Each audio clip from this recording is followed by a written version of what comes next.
जीता मातृतकस्य सिद्ध। मीनल पढ़ो। ईशावास्यमिदं सर्वं यत्किञ्च जगतं जगत् तेन तक्तेन भुञ्जीता मा घृता कस्य धनम्। कोमल पढ़ो श्लोक है।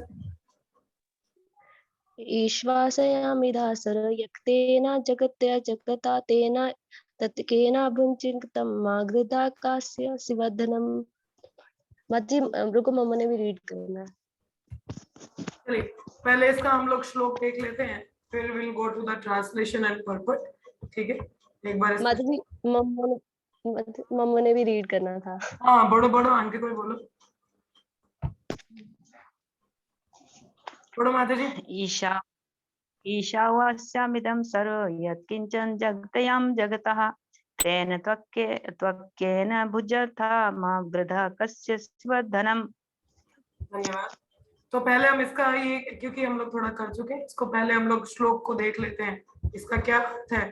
तो जो पहला शब्द है ईशवास्यम, ठीक है, ईश का मतलब होता है भगवान, और आगे आता है आवास्यम, आवास्य, ठीक है। क्या आता है? ईश मतलब भगवान, और आवास, आवास को हम लोग क्या कह सकते हैं? आवास को हम लोग हिंदी में भी समझ सकते हैं। आवास होता है जैसे घर, ठीक है, या जहाँ पे किसी का, आप इसको लिख लीजिए, चार मतलब होते हैं, अगर आप राइट डाउन करना चाहें प्लीज नोट इट डाउन। ईश का मतलब हो गया भगवान, और आवास, आवास, ठीक है, आवास ना ईशवास्यम, तो ईश आवास, ठीक है। आवास के चार शब्द मतलब आप समझ सकते हैं। पहला होता है जैसे हमारा घर, इसको भी हम अपना आवास कहते हैं। दूसरा, जहाँ पे जिसका स्वामित्व हो उसको भी आवास कहते हैं। तीसरा, जहाँ पे जिसकी व्याप्ति हो, मतलब व्याप्त किया हुआ हो, उसको भी आवास कहते हैं। चौथा, जिसपे किसी का नियंत्रण हो उसको भी आवास कहते हैं, ठीक है। तो इस प्रकार से ईशवास्यम का अर्थ क्या हुआ?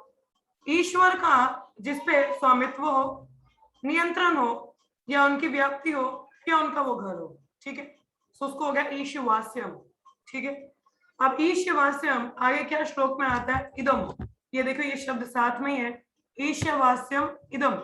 इदम हम लोगों ने ईश स्तुति जो इससे पहले इन्वोकेशन पढ़ा, उसमें पढ़ा ना, ओम पूर्णम इदम पूर्णत इदम, ओम पूर्णमदा पूर्णमिदम इदम। इदम का अर्थ होता है भौतिक जगत। इदम क्या है? भौतिक जगत, जो हमारा मटेरियल वर्ल्ड है, ठीक है। तो यहाँ भगवान के कहते हैं ईशवास्यम इदम, जो भी फिनोमिनल वर्ल्ड है, या आप ब्रह्मांड बता सकते हैं, वर्ल्ड बोल सकते हैं, ईशवास्यम इदम। तो भगवान का क्या मतलब, इसका क्या अर्थ हुआ? ईशवास्यम इदम का अर्थ क्या हुआ? जो पहला लाइन आता है ईशवास्यम इदम सर्वम, सर्वम का मतलब होता है सर्वत्र, ठीक है, संपूर्ण, सर्वम। तो मतलब भगवान का जो स्वामित्व है, नियंत्रण है, सारी जो जितना भी जो फिनोमिनल वर्ल्ड है, भौतिक जगत है, उस पे उनका क्या है? उनका नियंत्रण है, या स्वामित्व है, या उनका घर है, या व्याप्ति है उनकी, ठीक है। ईशवास्यम इदम सर्वम। तो ये जो पहला लाइन आ जाता है, इसका अर्थ क्या आ जाता है? ईशवास्यम इदम सर्वम। इदम का अर्थ होता है भौतिक जगत, और सर्वम मतलब सर्वत्र, संपूर्ण, ठीक है। ईशवास्यम मतलब वास, जिनका आवास हो, नियंत्रण हो। तो इससे समझ में आता है कि भगवान का ही सारे और जितना भी जो प्रकृति है उस पे क्या है? उनका स्वामित्व है, नियंत्रण है, या उनका वो घर है, ठीक है, या उनकी व्याप्ति है। तो इसका शब्द का मतलब समझ में आ गया। ये फर्स्ट लाइन है हमारे श्लोक की, ईशवास्यम इदम सर्वम, ठीक है। इसके बाद आता है, नेक्स्ट हमारा आ जाता है यत किंचा जगतया जगत, ठीक है, यत किंचा जगतयम जगत। तो यहाँ पे क्या अर्थ दिया है उसका? यत किंचा, जो भी ब्रह्मांड के भीतर जड़ या चेतन है, ठीक है, क्या लिखा है? ब्रह्मांड के भीतर जो भी जड़ या चेतन है, सब कुछ, ठीक है, यत किंचा जगतयम जगत, मतलब ईशवास्यम इदम सर्वम। तो जो भौतिक जगत के अधीन, उनका अधिपत्य तो है, और किस पे? भौतिक जगत में क्या क्या चीजें हो सकती है? तेन त्यक्तेना, ठीक है, तेन त्यक्तेना, यहाँ पे लिखा है यत किंचा जगतया जगत, मतलब चाहे वो जड़ वस्तु हो, चाहे वो चेतन वस्तु हो, तो जो भी चीजें हैं उस पे भी स्वामित्व किसका है? भगवान का है, ठीक है। तो ये पहले दो लाइनें हमारी कवर होती हैं यहाँ पे। इसके बाद आता हमारा तेन त्यक्तेना भुंजितः, तेन त्यक्तेन का क्या अर्थ होता है यहाँ पे? इसका अर्थ ये है कि भगवान कंजूस नहीं है, बहुत उदार हृदय के हैं। कैसे? मैं इसका थोड़ा तात्पर्य आपको इसका वर्ड टू वर्ड मीनिंग बता दूं जरा। तेना त्यक्तेना, तेन का मतलब उसके द्वारा, त्यक्तेना पृथक रखा गया भाग, भुंजिता तुम्हें स्वीकार करना चाहिए। मतलब तेन त्यक्तेन भुंजिता का अर्थ ये है कि भगवान हर किसी को उसका एक कोटा अलॉट करते हैं। क्या करते हैं? कोटा उसको अलॉट करते हैं, ठीक है, उसके हिसाब से उसको कुछ कोटा दिया जाता है। इसका अर्थ ये है, जैसे मैंने बोला कि भगवान कंजूस नहीं है। अभी हम लोगों ने पहले की लाइन में क्या पढ़ा कि जितना भी सृष्टि में जल या चेतन हो या ब्रह्मांड हो, उस पर स्वामित्व किसका है, नियंत्रण किसका है, कंट्रोल किसका है? ईश का, मतलब भगवान, ठीक है। अब सारी प्रॉपर्टी उनकी है ना। फिर भी यहाँ पे लिखा तेन तिक्तेन भुंजिता, फिर भी वो लोगों के लिए कोटा अलॉट कर देते हैं। कोटा आप सबको पता होगा ना, कि हर एक को जैसे मतलब जैसे अपना ये SC ST वाला नहीं, मतलब दूसरा कोटा भी अगर आप देखें, जब हम लोग खाने के लिए भी जाते हैं तो हमारे लिए अपना कोटा रखा होता है, 2-2 लड्डू सबको मिलेंगे, तो कोटा सबको अलाउड है, हाँ, इससे ज्यादा नहीं, ठीक है। तो यहाँ पे कि भगवान कंजूस नहीं है। प्रकृति में हमारे लिए भगवान ने हर मनुष्य या जाति हो या जानवर हो, हर एक के लिए उसका एक कोटा अलॉटेड है। वो हम लोग पढ़ेंगे इसमें कि अब जैसे गाय के लिए कोटा क्या है कि वो घास खा सकती है, वो उसके लिए अलॉटेड है, ठीक है। शेर के लिए मांस अलॉटेड है, वो मांस खा सकता है, ठीक है। मनुष्य के लिए भी ग्रेन्स अलॉटेड है। तो उसी प्रकार से हमारे लिए भी कुछ चीजें अलॉटेड हैं प्रकृति में, हर एक के लिए। भगवान कंजूस नहीं, उदार हृदय के हैं, तो यहाँ से पता चलता है। अब भुंजिता का अर्थ क्या होता है? भुंजिता मतलब भगवान, देखिए इसका एक और आप प्रपाद वैसे बताते हैं, तेना तिक्तेन भुंजिता, जैसे भगवान हम सबके लिए कोटा अलॉट करते हैं, मतलब कुछ कुछ चीजें हमारे लिए अलॉटेड है कि आप इसका भोग कर सकते हैं। इसका मतलब ये नहीं है कि जो आध्यात्मिक जगत में है उसी को ही हमें भोग करना है, बाकी भौतिक जगह हम भोग नहीं कर सकते, नहीं। भगवान ने उसके लिए भी हमें सुविधा दी है, उसके लिए भी हमें भोग करने के लिए प्रदान की ये चीजें, वस्तुएं, प्रकृति में जितनी भी चीजें हैं, चाहे वो फल हो या ईंधन हो, चीजें हमारे लिए भोग के लिए हैं। और इंसान मनुष्य उसको भोग भी करता है, ऐसा नहीं कि आराम से बैठा नहीं उसको भोग वो करता है, ठीक है। सारी चीजें हर किसी के लिए अलॉटेड है। अब यहाँ पे जो शब्द आता है बुंजिता, बुंजिता मतलब तुम्हें स्वीकार करना चाहिए। तो बुंजिता का आप इसको दो चीजों के दो अर्थ इसके समझ सकते हैं। पहला आ जाता है, बुंजिता का अर्थ होता है आवश्यक, और दूसरा निर्धारित। निर्धारित मतलब क्या होता है? कोटा अलॉट किया होना, ठीक है। और दूसरा होता है आवश्यक चीजें, ठीक है। मतलब बुंजिता का मतलब जो आपको भौतिक चीजों का, मतलब भुंजिता का अर्थ है क्या? भौतिक चीजों का भोग कर सकते हैं, ठीक है। मतलब अब चीजें भी तो जो हमें अलॉटेड है, आवश्यक है, निर्धारित की गई हैं, और कुछ चीजें आवश्यक, इसको जरा समझना है। इसका अर्थ ये है कि कोटा जो हमें निर्धारित करता है, मतलब किया जाता है। तो अब जैसे अभी जैसे हम लोग व्यास पूजा मनाते हैं महाराज का, अपने गुरु महाराज का, ठीक है। तो कई लोग भक्त लोग कहते हैं कि व्यास पूजा में जो गुरु महाराज के लिए प्रसाद बनता है, फीस्टिंग होता है, उसको दबा के खाना चाहिए। मतलब अति आहार अगर नहीं किया तो अपराध है अति आहार मतलब दबा के खाना, मतलब नाक से उसका टेस्ट आना चाहिए, मतलब दबा के खाना चाहिए। पर देखिए कोटा अलॉटेड है, आपको फीस्टिंग प्रसाद अलॉट है कि हाँ आप प्रसाद लीजिए, जितना लेना चाहे आप ले सकते हैं, मगर जितना आप पचा सके आवश्यक है उतना ही लेना चाहिए ना। अब ज्यादा एक्स्ट्रा खा लिया तो दिक्कत हो जाएगी, है कि नहीं? ऐसा शास्त्र में नहीं लिखा है। निर्धारित कोटा है आपके पास। निर्धारित का अर्थ ये नहीं कि मैं ही इस्तेमाल करूंगा और कोई करेगा नहीं, चाहे आपको आवश्यकता नहीं है, तो मूर्खता है। कई बार क्या होता है, हमारे पास चीजें हुए, हमारे पास रिसोर्सेज होते हैं, मगर उनकी हमें जरूरत नहीं है, तो हम उसको किसी और को भी दे सकते हैं ना, जिसको जरूरत है वो दे कैन यूज। हाँ, मगर फिर भी हम सोचे नहीं मेरे को निर्धारित है तो मैं ही इस्तेमाल करूंगा, कोई और कैसे कर सकता है, वो गलत सोच है, ठीक है। कहने का अर्थ ये है कि आपके पास जो निर्धारित चीजें हैं, ठीक है,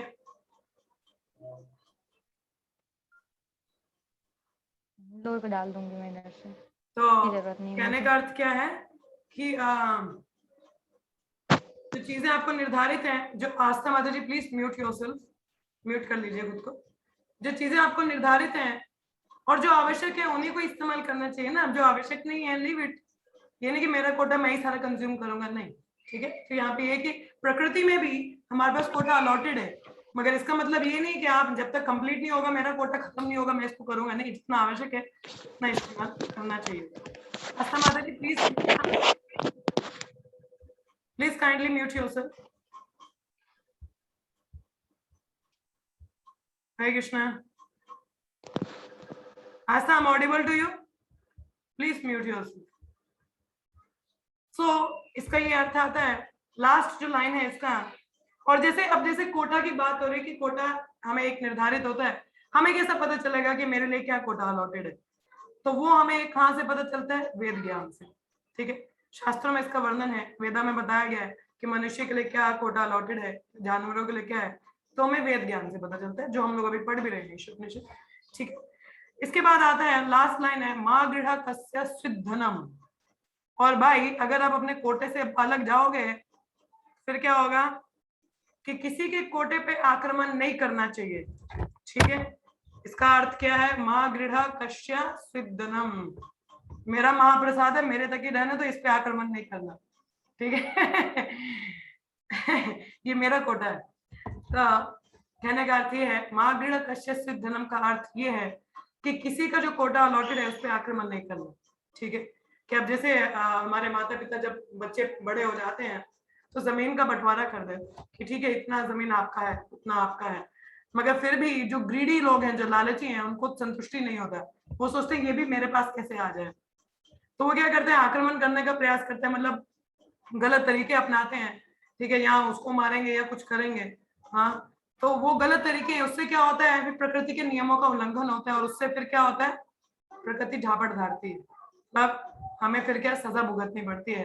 तो किसी के कोटा पे हमें आक्रमण नहीं करना है। ठीक है, ईशवास्यम का भावना हमको जागृत करना है। ईशवास्यम हमें इतना, ये जो श्लोक है इसका अर्थ ये है, ईशवास्यम का मतलब ये कि जितना भी प्रॉपर्टी है, देखो चाहे ये भौतिक जगत में जड़ चेतन जो भी है, उस पर नियंत्रण, स्वामित्व, व्याप्त घर किसका है? ये भगवान का।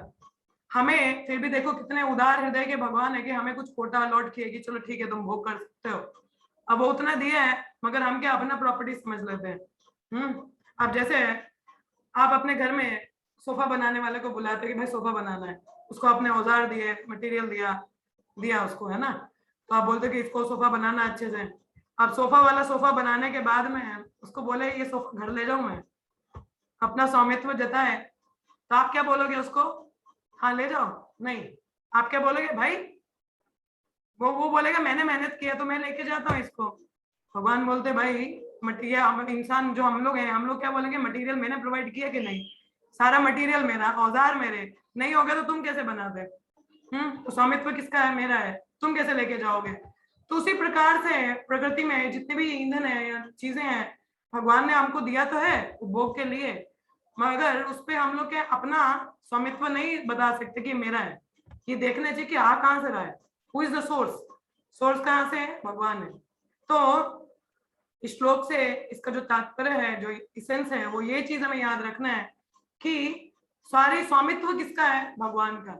चीजें किनकी है? भूमि गोपाल की, हमारी नहीं है। एक उदाहरण आता है, एक बार प्रभुपाद के शिष्य थे, तो एक लेडी उनके मंदिर के सामने थी, उसके घर के बाहर आंगन में बहुत सारे फूल लगते थे, बहुत सुंदर सुंदर।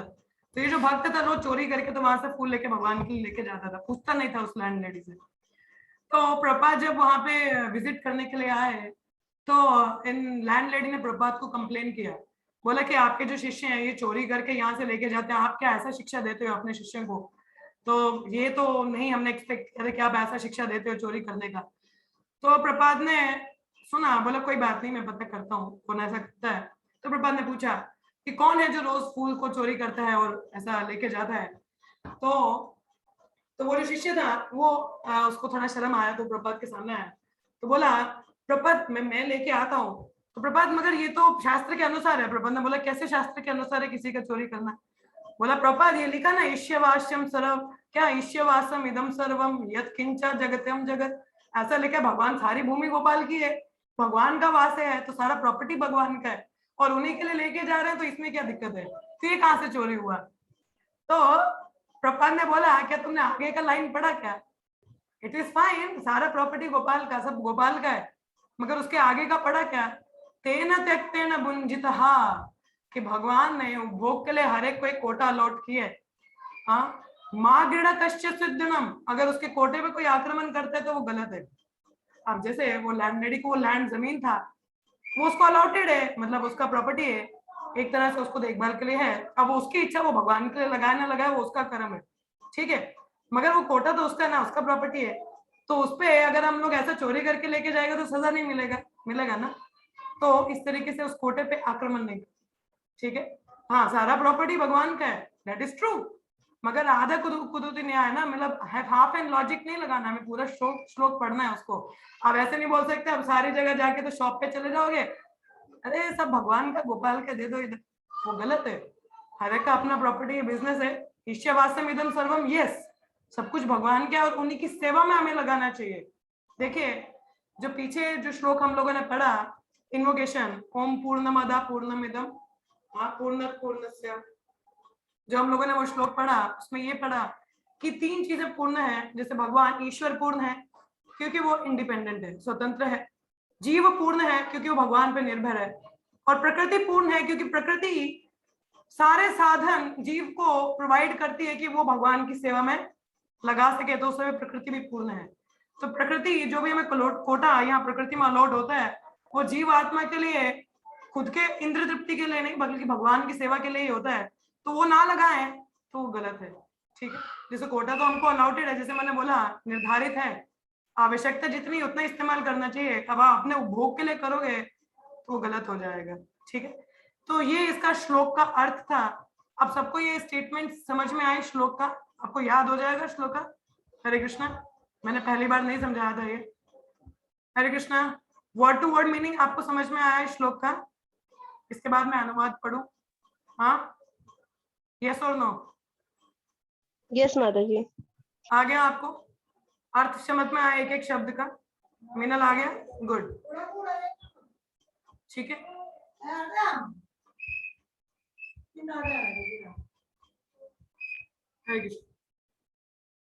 तो ये इसका एक एक शब्द का अर्थ है। तो श्लोक का आपको अर्थ समझ में आ रहा है तो आपको याद करना भी आसान रहेगा, तो कृपया इसको याद करिएगा, ठीक है। जैसे पहले भी कुछ भक्तों ने याद कर रखा है, इसको दोबारा से प्रयास करिए। चलिए अनुवाद देखते हैं हम लोग। तो अनुवाद का अनुवाद प्रपात बताते हैं। कोई पढ़ेगा इसको? अनुवाद पढ़ना चाहेगा कोई? यस, हाँ मीनल पढ़िए।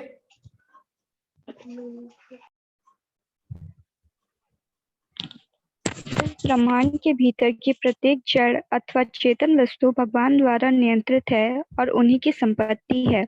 अतएव मनुष्य को चाहिए कि अपने लिए केवल उन्हीं वस्तुओं को अपनाए जो उसके लिए आवश्यक है और जो उसके भाग के रूप में नियत कर दी गई है। मनुष्य को यह भली भांति जानते हुए कि अन्य वस्तुएं किसकी है, उन्हें स्वीकार नहीं करना चाहिए।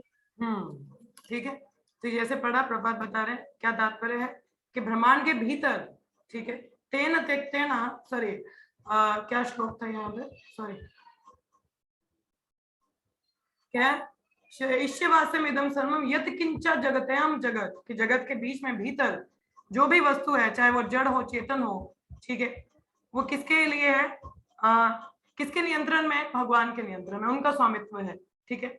अतः मनुष्य को चाहिए कि जो उसके लिए कोटा अलॉटेड है वो उसी को, और जो आवश्यक है उसी को वो अपनाए अपने भाग के रूप में, और जो नहीं है उसको क्या है, स्वीकार नहीं करना चाहिए, ठीक है। आक्रमण नहीं करना किसी की प्रॉपर्टी पे, डोंट डू दैट थिंग, ठीक है। तो चलिए तात्पर्य पढ़ते हैं। तो बारी बारी आप लोग पढ़िएगा। तो जो पहले 2 पैराग्राफ हैं इसमें, जैसे मैंने बोला आप नंबरिंग करके रखिए, आपके पास पुस्तक है तो, पुस्तक नहीं है तो पीडीएफ में मैंने डाउनलोड की, ये पहला पैराग्राफ है। तो कौन पढ़ना चाहेगा इसको? जो पहले 2 पैराग्राफ हैं वो क्या बताते हैं हमारे? पहले तो वेद ज्ञान की क्या महिमा है, तो वो जो पहले 2 पैराग्राफ है वो वेद ज्ञान की महिमा, और जो ईश्वास्यम है वो वेदों में कैसे उसका बताया गया है कि कैसे वेदों में भगवान का स्वामित्व कैसे है, तो उस चीज के बारे में बताया गया है पहले 2 पैराग्राफ्स में। तो कौन पढ़ना चाहेगा? कोमल आप पढ़ रहे थे, पढ़िए। हरे कृष्ण। वैदिक ज्ञान अमोघ है क्योंकि ये साक्षात भगवान से प्रबंध होने वाली गुरु शिष्य की पूर्ण परंपरा से होकर आगे चलता आता है। क्योंकि वैदिक ज्ञान का पहला शब्द भगवान द्वारा उच्चारित हुआ था, अतः इस ज्ञान का स्रोत दिव्य है। भगवान द्वारा उच्चारित शब्द उपनिष कहलाता है, जो इस बात का संकेत है कि ये शब्द किसी संसारी पुरुष द्वारा नहीं कहे गए हैं। भौतिक संसार में रहने वाले जीव में 4 दोष होते हैं। वह निश्चित रूप से त्रुटि करता है, वह मोहग्रस्त होता है, तीसरा उसमें दूसरों को धोखा देने की प्रवृत्ति पाई जाती है, तथा 5 उसकी इंद्रिय अपूर्ण है। इन 4 अपूर्णताओं से युक्त मनुष्य पूर्ण ज्ञान की जानकारी नहीं दे सकता। वेद ऐसे अपूर्ण प्राणी द्वारा तैयार नहीं हुए थे। वैदिक ज्ञान सर्वप्रथम भगवान द्वारा आदि जीव ब्रह्मा के हृदय में प्रदान किया गया है, और ब्रह्मा ने इस ज्ञान को आगे अपने पुत्र तथा शिष्यों को प्रसारित किया गया है, जो इस ज्ञान को अनादि काल से हस्तांतरित करते चले आ रहे हैं। तो यहाँ पे क्या बोला है, जैसे वेद ज्ञान की महिमा बताई गई है, तो ये हम लोग पहले भी इसकी चर्चा कर चुके हैं। क्या बताया गया कि ये जो वेद ज्ञान है, ठीक है, क्योंकि साक्षात भगवान से प्रारंभ होता है, उनकी गुरु शिष्य परंपरा से, ठीक है। सबसे पहले जो वैदिक ज्ञान है वो किसके हृदय में प्रकाशित हुआ? ब्रह्मा जी के, है ना, उनके हृदय में प्रकाशित हुआ, और उसके बाद वो गुरु शिष्य परंपरा से उनके आगे उन्होंने अपने पुत्रों को और फिर शिष्यों को दिया, ठीक है। तो ये वैदिक ज्ञान है, भौतिक जगत का नहीं है, दिव्य ज्ञान है, क्योंकि भगवान से स्वयं आ रहा है। और दूसरा इसका स्तोत्र क्या है? स्तोत्र दिव्य है, क्योंकि भगवान द्वारा है ना, भगवान द्वारा उच्चारित है, तो ये इसका जो स्तोत्र है वो दिव्य है, ठीक है। और देखिए, जो भगवान द्वारा उच्चारित शब्द होते हैं उनको अपौरुषेय कहा जाता है। ये हम लोगों ने पहले भी इसका डेफिनेशन पढ़ा था। तो अपौरुषेय का मतलब होता है कि जो वाक्य सांसारिक पुरुषों द्वारा नहीं बोले जाते, ठीक है। और जो सांसारिक पुरुष हैं, अगर वो बोलते हैं, तो ये हमने पहले ही पढ़ा कि उनमें 4 प्रकार के दोष हैं। क्या है? उनकी अपूर्ण इंद्रियां हैं, त्रुटियां करने की उनमें टेंडेंसी है, वो मोहग्रस्त होते हैं, ठीक है, और धोखाधड़ी करने की उनमें ऐसी प्रवृत्ति होती है। अब जो व्यक्ति मोहग्रस्त हो, खुद में धोखा देने की टेंडेंसी हो, हाँ, जिसमें खुद गलतियों का पुतला हो और जिसकी इंद्रियां अपूर्ण है, तो पूर्ण ज्ञान कैसे दे सकता है? नॉट पॉसिबल, है ना। अब जो भगवान है उनके द्वारा आ रहा है, तो वो क्या मतलब साधारण मनुष्य नहीं है ना, अपौरुष है। तो ये देव वेद ज्ञान का एक और महिमा है कि भगवान द्वारा डायरेक्टली है, तो इसलिए इसमें कोई अपूर्णता नहीं है, ठीक है। इसलिए जो वैदिक ज्ञान है वो पूर्ण है, क्योंकि हमने पिछले श्लोक में पढ़ा ओम पूर्णमदा पूर्णमिदम, जो भगवान है वो कंप्लीट है, पूर्ण है। और उनसे जो भी चीज आती है पूर्णमुदच्यते, तो उनसे जो भी चीज आती है वो पूर्ण है, तो अपूर्ण नहीं हो सकती, ठीक है। तो जैसे बोला कि ब्रह्मा जी के हृदय में प्रदान किया गया इस ज्ञान को, तो और ये जो ज्ञान है ये गुरु परंपरा गुरु शिष्य परंपरा में आ रहा है और वैदिक काल से आ रहा है, ठीक है। तो इसीलिए इसको हम लोग डाउट नहीं कर सकते। बोलते ना कि अब कोई बोलता अरे ऐसा करो, है तुम क्या वेद वाक्य बोल रहे हो क्या, तुम्हारी बात को माने, मतलब वेद वाक्य मतलब जिसको कोई चैलेंज ना कर सके, ठीक है। तो इसीलिए जो वैदिक ज्ञान उसको एज इट इज हम लोग एक्सेप्ट करते हैं, तो इसमें कोई त्रुटि नहीं, ये आपको समझ में आना चाहिए। सो दूसरा जो पैराग्राफ है कौन पढ़ेगा इसको? कौन तुम्हारी मम्मा है वहां पे, उनको बोलो पढ़ने को।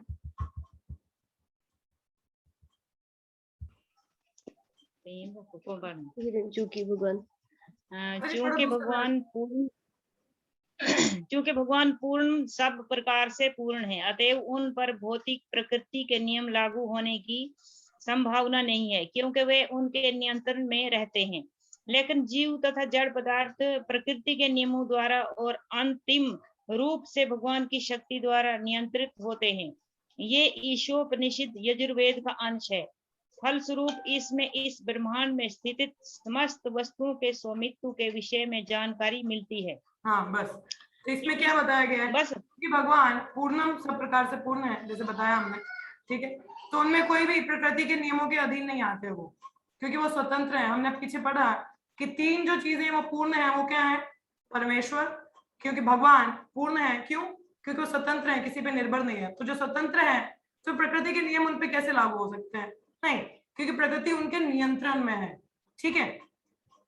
और फिर आगे जैसे बताया कि लेकिन जीव तथा जड़ पदार्थ प्रकृति के नियमों द्वारा और अंतिम रूप से भगवान की शक्ति द्वारा नियंत्रित होते हैं। अगर जो जीव है या प्रकृति, ये तो प्रकृति के नियमों के अधीन है ना, जड़ चेतन जो भी चीजें हम पे नियम लागू होते हैं, है ना। तो यह ईशोपनिषद, जैसे मैंने पहले भी स्टार्टिंग में बताया कि ईशोपनिषद किसका अंश है? यजुर्वेद का अंश है, ठीक है।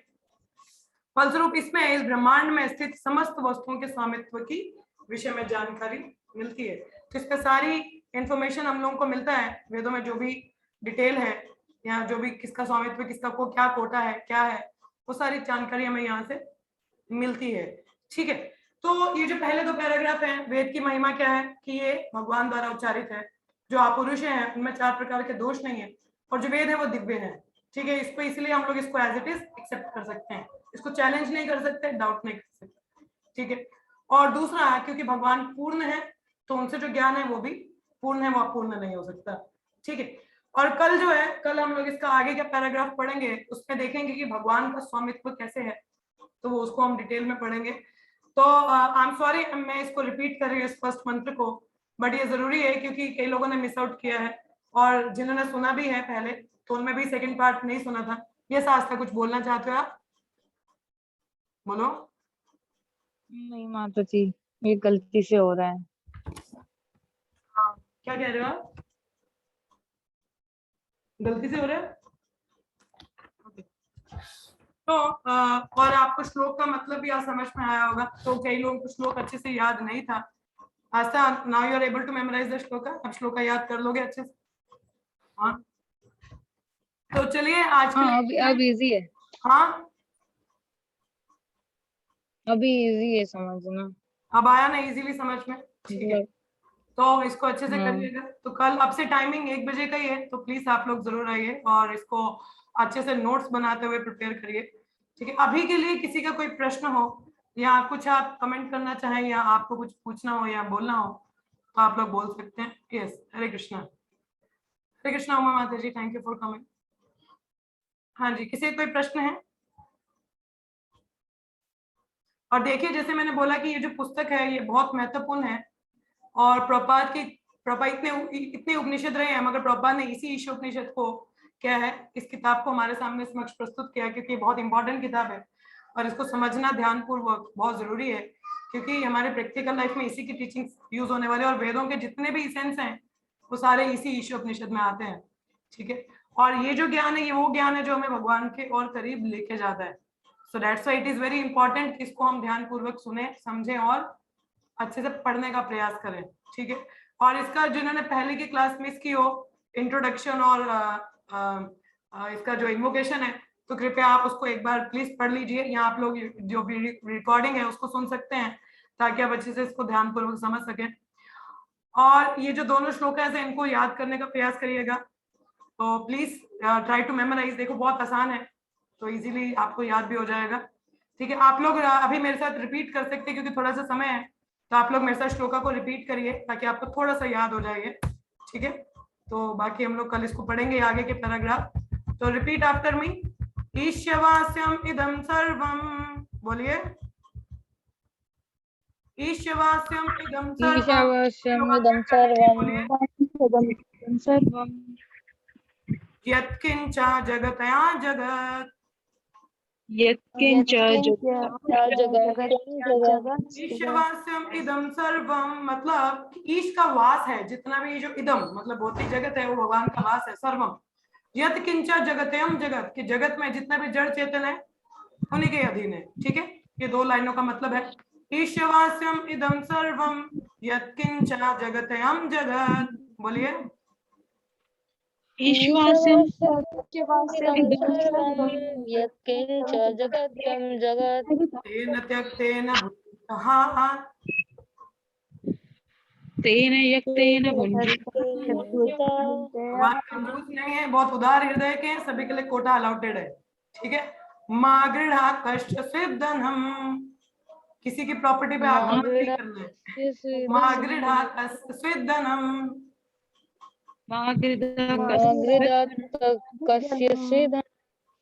ठीक है। अब पूरा श्लोक एक बार मेरे साथ बोलिए।